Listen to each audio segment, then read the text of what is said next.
Hansman from Calvary United Church of Christ in Reading, Pennsylvania. This is the Wednesday Word for March 10th, 2021. So thank you for watching this, either live or sharing it with others. If you have a question, send it to me and I will try my best to answer it. So here's the question. It's anonymously sent. What does it mean that no one comes to the Father but by me? This is really, thanks again for a really hard one. This passage appears in John 14, and it is preceded by, I am the way, the truth, and the life. I've always had problems with the exclusionary nature of this passage, and from what I can tell, it doesn't, in that form, it doesn't appear like that way anywhere else, one verse. And yet, it's foundational to so much division within Christianity and in the world, honestly. The idea that you can't get to heaven unless you believe in Jesus is at the center of a lot of people's faith. But honestly, there's not a whole lot of proof that Jesus himself said things like this. It's reiterated later in the scriptures, of course, and through history. It seems to go the opposite, in fact, of other things that Jesus. I talked some time ago about passages like this, but think about where Jesus says, "In my Father, or in God's house, there are many rooms. In God's kingdom, there are many mansions." Seems to contradict the exclusive nature of John 14. And I did a video, I wrote something about this not long ago, about the difference between two very similar passages. Those who are not against us are for us, or those who are not for us are against us. They are very opposite, even though they sound the same. One is exclusive, one is inclusive. For many Christians in the past, other religions, especially in America, right? Other religions were theoretical. We knew they existed, but we didn't know anybody who practiced it. Or there might be a very small community somewhere, kind of stay out of the way. And so, that we didn't think about them very much. It's easy to throw stones and to misrepresent other religions if we don't know about them or understand about them very much.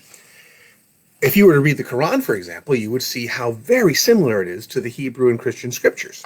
In fact, there was a late night host, I forget who it was, Jimmy Fallon maybe, who sent someone out into the streets of LA, I think, with a Bible, but it was covered saying that it was the Quran. And the person he sent out went around and said to people, "What do you think about this?" And he would read some really horrible, violent thing out of somewhere in the Bible.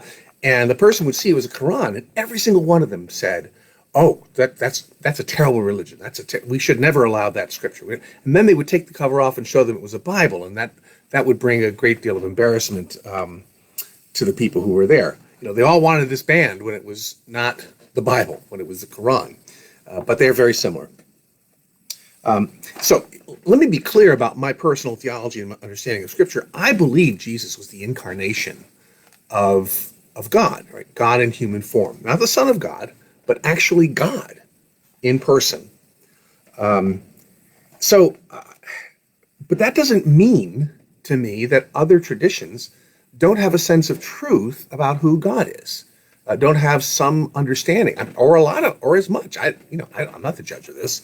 The onlyness of John 14 has created more discord in the world, I think, than almost any other passage of Scripture or any other idea that we have to force people to be followers of Jesus so they can go to heaven. And I don't know what it accomplishes when we say this, because first of all, we don't make that decision, so that's not up to us. We're supposed to tell the story, right? That's what we do. Are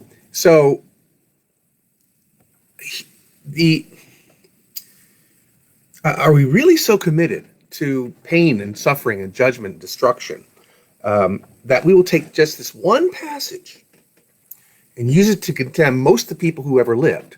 Billions upon billions of human beings would be condemned if this were true. And I'm talking about tremendous people of incredible faith and good works and love and charity, and much kinder than a lot of Christians I know. Let's be honest about that. Is it God's intent that in giving of God's self, God is willing to condemn all these people to damnation? That's not the God that I know and love and understand.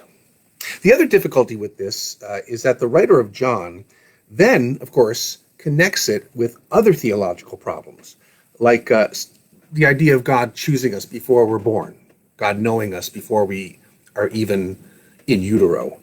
Of course, which that then leads to predestination, which is the dumbest theology. I apologize to my predestination believing people, friends, but it's ridiculous.